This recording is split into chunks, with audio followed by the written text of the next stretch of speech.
to this, it's all going on. Oh my goodness me. He's here. Hello. He's live and direct from the island of Ireland. Oh my goodness me, Ryan. Good morning, Chris Evans. How and the Vassos and Rachel. heck did this happen? Well, I don't know. I think there's a man in a cap with glasses and a hoodie looking at me who has been very, very interesting in the story. But it's been. This is quite surreal. I'm desperately excited. I start a new job in a new city and in a wonderful station in a few weeks' time, and I don't know where to begin. But well, how already, about 10 o'clock that's one a good day in start. January? That'll do nicely. Actually, and it falls very nicely. If it's the 4th of January, would be lovely. It's my late father's birthday, would you believe? Oh, beautiful. And he's gone a number of years now. But when they said that date, I went, you believe in all this idea of the serendipity of the cosmos working, and you know when things happen in your life and it can be a bit curious and a bit weird. Can I drop a name, Vassos? You know I like to drop a name. Just after, you can have a bumpy time and whatever. And just before, about 2 weeks before she died, Sinead O'Connor got in touch with me. I was quite friendly with Sinead, and she said, "How are you doing?" I said, "I'm doing great." And she said, "In life sometimes you kind of think things have gone weird." And I said, "Yeah." And she said, You just get mugged by God in a hoodie.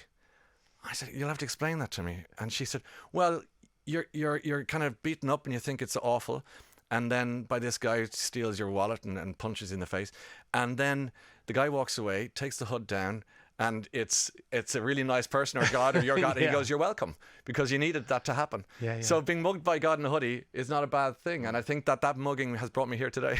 Wow. Yeah. Fantastic. Yeah, and a stranger, and you're in a hoodie. I'm not saying you have godlike qualities, but it's a good one. So am I. I've been compared to worse beings. Yeah. Celestial, Worse ethereal, divinities. Yes. or actually human. I noticed one thing I do notice about everyone in this room and everyone in the control room is glasses. Everyone, and this is wonderful. So I brought mine to make sure that I fit in. Yeah. And there's more as we pass by. Everyone's wearing glasses. Is that regulation or is that part? Well, it makes me feel a bit more intelligent. I just lost my eyesight. Do you have an official pass yet? Do you know what? It's funny you should say that because I've been here a couple of times. Because that's when you know. I've been here a couple of Forget times. the contract, mate. I've been here a couple of times, and they say, "Great, I just put your hands against the wall, body search." They check under my car, and now. This morning, I got handed this little piece of plastic, nicer than any credit card I've ever seen, and my little face on it, and or big head, depending. And I just went through the thing and I said, it's like an Oyster card for nerds. You're just like, poof, gate opens, and you're through. So yeah, I'm in. And it also calls the lift. Do you know about this? No, I did not know this. So when you present it to wherever that thing is, where the turnstiles are, the security turnstiles are, it then knows who you are and where you work, and then there's an algorithm somewhere, probably like beyond Mars, that then sends the right lift or the lift most available to you, knowing when you pass through that turnstile that's heading towards your floor. That freaks me out, but I appreciate the technology. No, and I still forget. Do you? I still forget. Yeah, I still like look for the lift number. When you stand on the escalator that looks like it's going slow, and when you stand on it, then it gets much faster. Oh yeah, there's that as well. There is that. That's a good moment. I don't like it. You're back to that thing, aren't you, in life, where you're talking about something. You say, "Oh yeah, has anyone seen The Killers of Flower Moon?" Yeah. In the pub with your friends, and then you're on the way home, and your phone says, "You need to go and see The Killers of Flower Moon." I didn't talk to you. I didn't ask you. Turn it off. I didn't Google you. It's just there's something. Well, let's not get into Lee Harvey Oswald country now. We're just a passing observation about the You're ready craziness to of it go, all. aren't you? Oh, I'm buzzing. You are primed and ready to go. Really I can tell, man. Honestly, when I met you first, I knew the moment I shook your hand that we were, if I may say so, kindred spirits on the basis that you love radio. You love being on the radio, and I love it too. And it's not just ego, and it's not just showing off, although they are two huge components in this job for people like you and me, and a vast need to be loved and tickled and appreciated. Liked, I'd take liked. It's not that just we're not hated, actually. No, it's not that we're in raging chasms of ego and narcissism. Not that at all. Ask your colleagues. Don't ask your colleagues. An infinite well of need. And on endless hours of psychiatrist's time wouldn't answer the questions that we have to ask. But apart from all of that, we just love being on the radio, we love it. talking and you know, informing and enlightening and entertaining. And I knew that when I met you. I was doing the Late Late Show, and the TV show at home in Ireland at the time, and you came in. And somebody was asking earlier, when was the first time you met Chris Evans? And I said, well, do you remember Dorothy in The Wizard of Oz when the tornado was coming? Yeah, I said, well, that's what it was. He came into the building and desks were flying because you were just this dynamo and you were interested. You were kind of, so that's your dressing room. And that's yeah, no, you were I just loved fascinated by the it. whole business of it all. So and we ended up at your house. Well, sometimes you have to have extra company. Did we go out in between? I can't remember. We like to socialise. Did we tear it up? We had a little rip. I remember getting to your house, but I can't. There was a rip in the force. I remember being on the show. Thank you for being so nice to me on the show. Well, and then I don't know what happened afterwards, but I do remember ending up at your house thinking, this is cool. Yeah. And then I can't remember much. Well, do you know what? It's people like you and Terry. Can I mention Terry Wogan this morning? Because he's really in my head today. Because when I was to and fro London about 10 years ago, I kind of did a bit of work in BBC with you. Of course you did, yeah. Well, with you. You were on holidays and I filled in for yourself and some others. And Terry said, come for lunch. I filled in for him and we had this crazy lunch where, you know, Terry was, good morning. And this lovely tone that he had, but also tone not only in his voice as a person. Yeah. He was a really lovely human being. 100%. And he said, come into the car and we'll bring you for a bit of our lunch. And of course, we went to some Spanish tapas place. And he was like the sorcerer with the apprentice. And he kind of opened the bag and said, here's a few things you should know if ever you come to London. And now I didn't come to London at that point. My daughters were very young. It wasn't really on the cards. The right time. It wasn't the right time at all. You talk about positioning a lot in your program, and you were talking about it earlier on, and it is like that. And we've spoken about this off air, that idea that the positioning. And Terry was like that. He just said if you need a shoulder to lean on or an ear to talk to, I'm there for you. And that generosity, and he did something really nice, and Rachel, you appreciate this, like how he was a lovely representative of our country, of Ireland, in this extraordinary place too, but not in a heavy-handed way. It was just Terry. And yeah, I'm thinking a lot about him today because he was a very good person. So how are you going to keep yourself busy and distracted? Because you're going to have to be between now and January the 4th. What are you going to do? Because like I say, you are ready to go. I am. You're baked, aren't you? Yeah, I really am. I'm oven ready, like a good chip. I'm good. But I think what I have now is a bit of time to. I'll be relocating here, to London, which I'm really excited about. Where do you fancy? I'm not sure yet. I've had a little look around a few different places. I'd take you on that tour. Should we do that tour? I would love that. I took the tube to Islington, which seemed very, very nice. Yeah. It's a little bit. It's so funny listening leafy. to you like this. It's I know. It's really cute. No, because I am. No, but I am. Is it called Islington? Yes, it's called. Yeah, Islington. I believe it's called Islington. What's it like there? Leafy. Are there any museums? Plenty. So I'm a dyed-in-the-wool nerd. I love history. First time on the radio. I love history. I love museums. I'm a bookworm. I'm never without one. I'm reading currently, as you don't ask, but I'm reading Robert Galbraith, who is the J.K. Rowling alter ego. And I never read them before. They're terrific. Rachel, I'll tell you about that later. And I'm going to. Where am I going at the weekend, Vassos? You're going to Reykjavik. Yes, I am. And you're meeting... Well, Liz Newton is an Irish writer, but also... do you want another name drop right away here? Yeah, okay, I love it. Okay, so... during COVID, I got really interested in this Icelandic writer. Now, if I've lost you, I've lost you. No, you haven't lost me. I'm just worried about one thing. You don't think Reykjavik's in London, do you? No, I know. I'm getting a plane. Thank God for that. Just past it. I'm sitting at the tube station moving going, to London. Reykjavik, London. This tube to Reykjavik ends in Cockfosters. Well, people think that Shakespeare's birthplace is Stratford on the end of the Jubilee line. Yeah. And then you sometimes go and you think tourists are... if they think the globe is there. Yeah, I know, they're wrong. And there's no woods at St John's. No, and I'm nodding along as if I know, that's gas. Sorry, Reykjavik. Sorry. So the point is, this guy, Ragnar Jonasson, is a great crime writer. A great crime writer. I'm just excited. He's a great crime writer. And I read all his books during COVID, and there is Snowy and Iceland and all the rest of it. And we got in touch, and I ended up going over to meet him and having dinner in his house. Lovely man. And he said, we have an Icelandic noir book. So I really lost the room here. But the point is, he said, would you come over and interview myself and the Prime Minister, Clunk, I'll pick that one on the way up, on the way out, have written a book called Reykjavik. It's great, I'll read. And he said, would you come over and interview us on stage at this festival? I said, sure. So Liz that night, him that night, and then there's a great book written by Hillary Clinton and Louise Penny, Clunk Clunk, but I'm not interviewing them, but I'm going to attend their show because that book is great too. So you get things the idea. like that, but it takes that's how it's going to distract me. But also I want to bring my daughters over and get them used to London. And you went for your first run in Hyde Park the other day? My first ever run in London ever, and I got lost. It was up to the Queen's Gate, Kensington Gardens. Somebody had told me just go around the lake and perimeter, go. And I went I ended up having to use my phone to get back to the hotel because I really got very lost. I'm excited. I'm really excited about you choosing where to live because there's so many cool places. Yeah, I know. And I've been looking around and people have said, I've completely forgotten the name of the place, but Putney.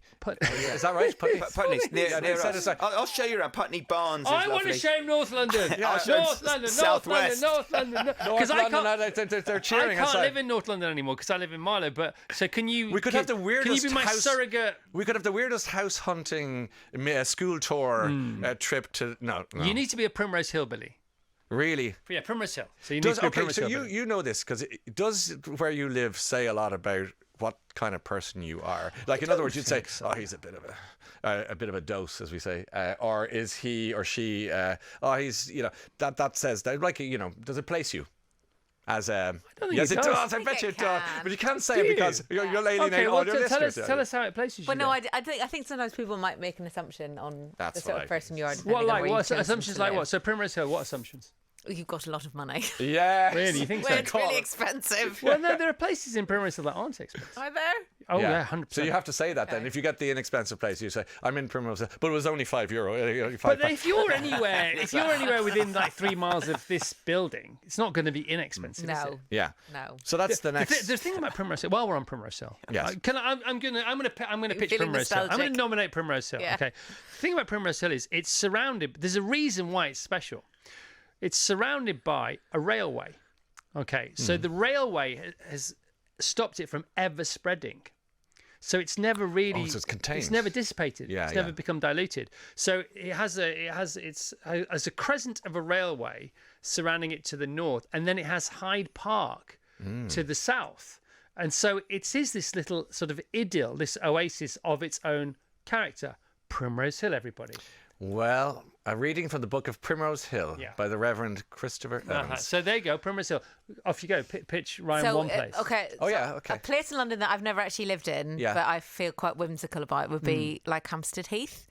Like, because then to live on the heath. Well, no, live within so you can one of afford a those flat. houses, one of those houses with like a little garden, and you go through the gate in the hedge onto the heath. Well, you said Primrose Hill is expensive. Well, I'm not saying you wouldn't also think that about Hampstead, but at least you've got like direct access onto the well, so heath. you get the read of what sort of things as I say, I like the museums and the bookshops and then all that. So I like something greenery, kind of, wandering, I like a little village feel, reading Hampstead areas, Heath, outdoor village. reading areas, cafeterias, nice bistros, pub, but like not, bookshops, a little bit of culture, friendly pub. Yes. Yeah. Okay. Okay, so all of that Barnes, and I'll take the railways that encircle Primrose Hill, but I'll upgrade you to the River Thames. So it's got a low. It's on one of those kinks in the River Thames. The old Father Thames card. It's desperate. Nicest place to run. Thank you. You've got in the Thames. Thames Path. That's called swimming. That's called swimming, mate. You can swim. We swim there. It's Putney, but then a little bit. It's just the next village down from Putney. Yes. But it feels like a village. Yeah, We've got lovely high street. We've got independent shops. It feels like a village, but it's not a village. So what are you saying, Primrose Hill, Chris? What's your vote? Primrose Hill. You're saying Primrose Hill. Okay. You're saying Barnes. I would love to live there. I want you to live there because I love it and I can come and see outside it. of London, you could come and live in Chesham. Oh, well, see, that's too. I'd rather be. Might as well stay in Ireland. Yeah. No. Well, very good access The to the commute's airport. quicker. Can you Because see? it doesn't involve the M40. I wish people could see the look she just gave you. It was like it was murderous. It was Oh brilliant. my goodness me! It's Jeremy Kyle. Yes, hello. Jeremy, come and say hello. Come in. Yeah, I've never met today. Jeremy. I started today on his show on the 6 telly. o'clock or something. Was it 10 past 6. 10 past 6? Yeah, they couldn't get rid of me. Hi, Jezza. Hello, mate. Hi, Jeremy. They said, nice to meet you, Ryan. How are you doing? All right. Well, here we go. Here we go. This is wonderful. How are you? Fantastic. How are you today? Great news. I wouldn't live in Primrose. No, he's right. Primrose Hill. Was that your vote as well? Hampstead Heath. No, not unless you want to get into trouble. Yeah. When you're walking your dog. Yes. I think I know what you're referring to. Yes. Right. Okay. Barnes is good. I lived in Barnes. Village. I lived in Barnes. I Not a worked at the village. Rising Sun pub. Good, When I was a student, that's a good pub. Uh-huh. There's plenty of lovely places in Yeah. London, but I think, at Mayfair or something. Let's just. How go. was the pretty. rest of your show today on Great, Talk not the TV? Well, not the same without you. I actually had him on. you enjoy that? He was. He loved it, didn't you, Chris? Never boring. I did really like it. Yeah, you did. You see, do you know what? I'm sorry. Can I? Because you said you're going to whatever. talk about mole mapping, talk about big announcement, but also Carfest and the mention. I've never been to Carfest. Well, you're coming. You're co-hosting it next year. I was going to say I was offered a co-hosting job at 6:15. That's gone. Ryan's in the building. No, we can all do it. We'll do it together. It's a triumvirate. We can. I am desperate to go, and the most important thing, as Chris said earlier, 25 million quid to charity. It's great. Thanks very much. Amazing. Carfest.org. Our Carfest Christmas ticket sale is underway now. I'm all in. Can I just say the vibe in your studio downstairs on Talk TV on the Breakfast Show with Nick this morning? It was awesome, mate. Thanks, mate. You can 7 weeks sense. in, yeah. Yeah, well, look, it either works or it doesn't. It either flies or it doesn't. Things don't. Well, if it starts bent, it doesn't go straight. Yeah, If yeah. it starts You know bent, it's fantastic. Yeah. Thanks, like mate. I said, you are struggling for content at the moment. It's a hard time, and Barely there's nothing anything's happening happening. politically. I'm still laughing because I was watching you the other morning and how everyone was reacting to the reaction to David Cameron getting out of that Range Rover is one of the funniest things that ever happened this year. I mean, how does that work? I mean, it was quite bonkers. Trevor Kavanagh just said DC, disaster and catastrophe waiting to happen. But it was He's already in fascinating. Ukraine. Yeah. There's absolutely and then, of course, after this, for a year, we will then have Donald Trump, who could quite interestingly Probably pardon himself from inside Yeah. prison and become the 48th president. Do you think he'll get re-elected? Did you see Biden yesterday? Yeah, in China. It's just honestly, the whole thing is there's so much, Chris, to talk about. Yeah. Really. Oh, it's never boring. Paul, you were talking about the last year. You were saying that the show doesn't go into political the realm too often, but sometimes politics and showbiz collide. Absolutely. Rightly or wrongly. There's that phrase in the politics is showbiz for ugly people, but That's- I'm giving it a go the other side. Of Yeah, the yeah. track, to be honest. And I'm joining it there. When are you starting, Ryan? The January. Amazing. January, yeah. Very, very excited, Jeremy. I And, never got to be on your show, but my God, that was legendary, wasn't it? Well, it was, I was always, as I said to you the last Oh, time. but we haven't even done that. We haven't even The done TARDIS, that. yeah. For people who don't know, haven't heard of you, Yeah. just give us a potted history if you don't Okay, mind. well, I started, did my first radio appearance at the age of 12 when I was reviewing books, but we won't go back that far, but that's true. And then, no, it was mad. I wrote a letter to the Irish Times newspaper when I was 12 saying there aren't enough films for my age group, so sort that out. Precocious, but it was only The Goonies, and I don't know what age everyone is, but there was those sort of films, and they printed I'm the them. oldest here. Yeah, I doubt that. How old are you? 50. I'm much older. I'm older than him by a He's year. older I'm than me. 58, Is that right? mate. Yeah, It's I'm all not happy over. about that, to I be feel like I'm in a crash now. This is great. Yeah. That was quick. Well, that de-escalated nicely. So anyway, Young man. I'll take that. I'll take it now. It's all right. So I did stuff on TV and radio as a kid, just reviewing books and that kind of thing. Anyway, but it was the Late Show was the big job, and that was the one you just referred to, and that was presented by Gay Byrne for 37 years, then Pat Kenny for 10 years, and then me for 14 years. And this is the show that like Boyzone were discovered on. That's right. Other seminal Westlight, things happened everybody. on that They've show. all been, and everyone comes through the studio, and Like it's U2, great fun. Boomtown U2, Ed Rats, Sheeran, Johnny Russell Logan. Crowe, Sinead. O'Connor, of course. Johnny Logan. What's another year? Christopher? Christopher. Oh, listen. How often was he on, Christopher? He was on I love Christopher. a number of times. Shaw, can you hear me anymore? Patricia is a stripper. Yeah. Remember that? Yeah. Patricia Yeah. the stripper. Unbelievable. And Maud Lady said, in "Oh red. Lord, I'm so terribly bored." Yes. These are the Yes. Maud said, "I'm not terribly Daniel O'Connell? Daniel O'Donnell. Daniel O'Connell was a O'Donnell. freedom fighter from the 19th century. Okay, Wasn't not- available for okay, selection when we Daniel were O'Donnell. presenting All the show. right, Daniel, I meant O'Donnell. O'Donnell. Sorry. No, I know. Okay. Daniel O'Donnell was a regular and Best continues ever to guest. be. Best ever guest. come on. Okay, I would say, well, do you know something? It's very hard to beat Ed Sheeran when he's looking at you with the guitar in front of him. Russell Crowe was always the crack. Like, he was great fun. And then this really nice gentleman came along one day and inspired me and mentored me. Yeah. Chris And he's- Evans. That one. Yeah, no, honestly, I remember Whatevs. that. No, it's a true What story. Evans. What Evans? Yeah. So it was just that was great fun. But you love live TV and you know that. The Listen, buzz of it. yeah, I think that's the joy, actually, getting back to Talk TV. Radio will always be in my heart. Yeah, 'cause but I it's think very that- radio-y, isn't it, your show? Well, TV is becoming. Well, you radio. created Zoo. You Yeah. created the Zoo format. You did. No, only on the telly. Well, no, that's not true. You actually. did on the radio as well, man. No, that was over in the States way before. In here, in England, if you like, in here, in Maybe, England. But maybe. Take the compliment. Oh, okay. Okay. But I think all of that You involvement. sound quite good at that. Yeah. Even when there aren't any compliments to be had. Get the old Hoover out. They're back. Suck a few So you up. start in January? Start in January, yeah. And like you just said there, I mean, I find radio the most beautiful medium of them all. I think it's intimate. It's so intrusive. Also, it's can do now do, isn't it? Yeah, I love that. It's that if thing, you need a isn't clip, it comes. Especially nowadays. Yeah, It's awesome. and the interaction with listeners, that kind of, I just love it. It's really warm, and with the radios in your kitchen, it's in your car, you become someone's your companion and friend. I love that. You kind of make friends on the radio. I think it's a lovely medium. So we'll play a couple of tunes now. We'll look forward to January together, and at 10 o'clock we'll get we'll shuffle. We'll run over to Primrose Hill. I'm ready. See how old I am, right? We used to go for a drink in the old days. Yeah. I said. When I saw him again, I said, "Should we go for a drink?" He went, "No, Jez, I'm running home." If there was ever a day, today would be the day. No, but we'll make a day between now and the new year will come in, and we'll get everyone out. I'm 58. I don't run Look anywhere. what I've got here. Look how well you look. This is what you need. Drydrinker.com. Zero alcohol drinks for Christmas, one and all. Chris. Come on, this is how we roll nowadays, The whole point of Jezza. alcohol is it's got alcohol in it, man. Yeah. That's it. You know what you say to somebody? Happy Christmas, not that. I mean, it's like Merry Christmas. Do you drink? Yeah, of course I do. Yeah, I'm about to go and have one now. Yeah, I'm telling you. No. Well, I mean, off you both pop. Have one for me. Love you, big man. And thank you for this morning, Chris. Thanks for the I hat. loved it, by the way. Any time. Good man. It was great. Jeremy, nice to meet you. And you, Ryan. And Chris, good luck with the show. Rachel, thanks By for. the way, look, how many people are here? It's busy, thanks. Control room round of applause for life. Just because. How great is life? Life! Let's hear it for life! Life! Talk TV! Was that it? Can you do that again? I don't know. I One think more that- time? Nick.